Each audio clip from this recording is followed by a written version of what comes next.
السلام عليكم اخوتي. كما شفتوا بان نسخة كينغز ليج المرة الأولى عملناها في طنجة في شهر 5 16 دور الفروق اللي لعبوا ضد بعضيتهم، وراونا الروح الرياضية بالروح بالدم.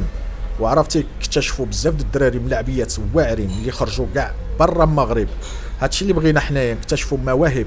غادي نعملوا النسخة الثانية ان شاء الله، وكنقولوا مربى في رمضان عام اللي ماجي ان شاء الله في 2026.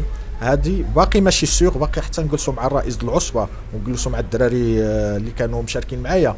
ولي 3 بروميير كانوا اللي تاهلوا غادي يلعبوا دوفيس، هادوك ما غادي نعملوا لهم شي قرعه، واخرين غادي نعملوا لهم قرعه حيت غادي يتشاركوا بزاف د الدراري. انا مأكد حيت غادي نعملوا هاد المره الجهه وبرا الجهه. اللي بغى يشارك مرحبا به، حنا ما غنشدوا الباب حتى شي واحد، ولكن غادي نقدروا نوصلوا ل 32 فرقه. الحق ما غنفوتوش 32 فرقه، والا كانوا فاتوهم غادي نعملوا قرعه باش نشوفوا شكون اللي غادي يقدر يلعب، اولا شكون اللي كومبيتون باش يقدر يلعب على الدراري طنجه مع الدراري طنجه.